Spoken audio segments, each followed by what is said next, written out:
മറ്റൊരു വാർത്തയിലേക്കാണ് നമ്മൾ പോകുന്നത്. സെക്രട്ടേറിയറ്റിന് മുന്നിൽ നിരാഹാര സമരം അനുഷ്ഠിക്കുന്ന വനിതാ CPO റാങ്ക് ഹോൾഡേഴ്സ് ഉപ്പിൽ മുട്ടുകുത്തി നിന്ന് പ്രതിഷേധിക്കുകയാണ്.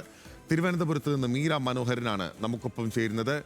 മീര, വളരെ വേദനിപ്പിക്കുന്ന സമരമാർഗങ്ങളാണ് അവർ അവലംബിക്കുന്നത്. അവരുടെ ഉൾവേദന നമുക്ക് മനസ്സിലാകും. പക്ഷേ ഈ കൊടും ചൂടത്ത് ഉപ്പിൽ മുട്ടുകുത്തി നിന്ന് സമരം ഇന്നലെ ശയനപ്രദക്ഷിണ സമരമായിരുന്നു. ബിനിൽ സൂചിപ്പിച്ചതുപോലെ തന്നെ വേറിട്ടൊരു സമര രീതിയിലേക്ക് ഈ CPO റാങ്ക് ഹോൾഡേഴ്സ് കടന്നിരിക്കുകയാണ്. ഇപ്പോൾ നമുക്കറിയാം, സമരത്തിൽ പങ്കെടുക്കുന്ന ഭൂരിഭാഗം ആൾക്കാരും ഈ സെക്രട്ടേറിയറ്റിന് മുന്നിലെ റോഡോട് ചേർന്നിരിക്കുന്ന സ്ഥലത്ത് ഉപ്പിട്ട് അതിന് മുകളിൽ മുട്ടുകുത്തി നിന്ന് പ്രതിഷേധിക്കുകയായിരുന്നു. 5ാം ദിവസമാണ് ഇവരുടെ പ്രതിഷേധം ഇന്ന് എത്തി നിൽക്കുന്നത്. ഇന്നലെ ഉൾപ്പെടെ ശയന പ്രദക്ഷിണം ഉൾപ്പെടെയുള്ള സമര രീതിയിലേക്ക് ഇവർ കടന്നിരുന്നു. അതിൻ്റെ ഭാഗമായിട്ട് 3 പേരോളം ഇപ്പോഴും ആശുപത്രിയിൽ തുടരുകയാണ്. എന്തായാലും ഈ റാങ്ക് ലിസ്റ്റ് അവസാനിക്കാൻ ഒരു മാസം മാത്രം ഇരിക്കെ 30% ഉദ്യോഗാർത്ഥികൾക്ക് മാത്രമേ നിയമനം ലഭിച്ചിട്ടുള്ളൂ എന്നാണ് മനസ്സിലാക്കാൻ സാധിക്കുന്നത്. ഈ ഒരു പശ്ചാത്തലത്തിലാണ് ഈ റാങ്ക് ഹോൾഡേഴ്സ് ആയിട്ടുള്ള ആൾക്കാർ ഈ സമരത്തിലേക്ക് കടക്കുന്നത്. നിലവിലിപ്പോൾ ബിനുസ്മിത, ആതിര, മേഘന തുടങ്ങി 3 പേരാണ് നിരാഹാര സമരം തുടരുന്നത്. അവർ നിരാഹാര സമരം തുടരുന്ന സാഹചര്യത്തിലാണ് ഇത്തരത്തിലൊരു വേറിട്ട രീതിയിലേക്ക് കൂടി സമരം കടക്കുന്നത്. നമുക്ക് ഇവരുടെ സമരത്തിൽ ഇപ്പോൾ 15ഓളം ആൾക്കാരാണ് പങ്കെടുക്കുന്നതെന്ന് മനസ്സിലാക്കാൻ സാധിക്കുന്നു. അപ്പോൾ നമുക്ക് മറ്റു വിവരങ്ങളിൽ നിന്ന് മനസ്സിലാക്കുന്നത്, നേരത്തെ ഇന്നലെ ഉൾപ്പെടെ ഉണ്ടായിരുന്ന സമര രീതികളിൽ ആശുപത്രിയിലായിട്ടുള്ള ആൾക്കാർ ഉൾപ്പെടെ ഇപ്പോഴും ആശുപത്രിയിൽ തന്നെ തുടരുന്നു എന്നാണ് മനസ്സിലാക്കുന്നത്. നമുക്ക് ഈ സമരവുമായി ബന്ധപ്പെട്ട് ഇവരോട് തന്നെ ചേച്ചി, സമരം തുടരാൻ തന്നെയല്ലേ? സമരം തുടരാനാണ് നമ്മുടെ തീരുമാനം. എന്തെങ്കിലും ചർച്ചയോ എന്തെങ്കിലും കാര്യങ്ങളോ? ഇതുവരെയും ചർച്ചയ്ക്കൊന്നും വിളിച്ചിട്ടില്ല. നമ്മൾ ഈ സമരത്തോടൊപ്പം തന്നെ നമ്മൾ ദിവസവും കാണേണ്ട ആൾക്കാരൊക്കെ പോയി കാണുന്നുണ്ട്, വേക്കൻസി ചോദിക്കുന്നുണ്ട്.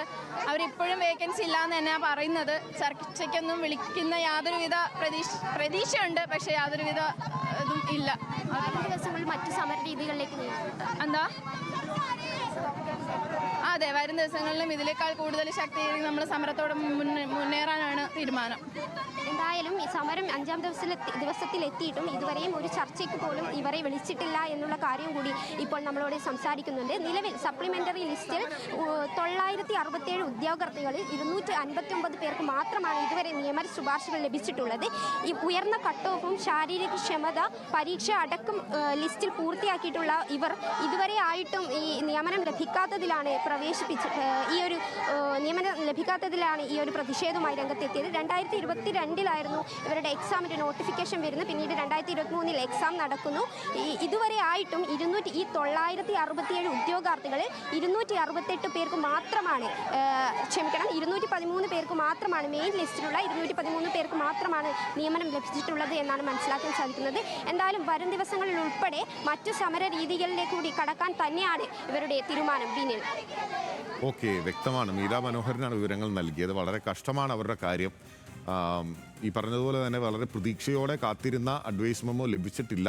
കാര്യമായ ഒഴിവുകൾ PSC നികത്തിയിട്ടില്ല എന്നുള്ളതാണ് അവർ ചൂണ്ടിക്കാട്ടുന്ന ഒരു പ്രധാനപ്പെട്ട കാര്യം.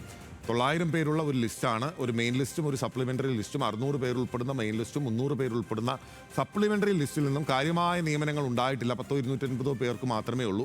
വാക്കൻസികൾ ഇതിനോടകം തന്നെ ഒരുപാടുണ്ട് എന്നുള്ളതാണ്. ഒഴിവുകൾ നികത്താൻ സർക്കാർ തയ്യാറാകുന്നില്ല എന്നുള്ളതാണ് അവർ ആരോപിക്കുന്നത്.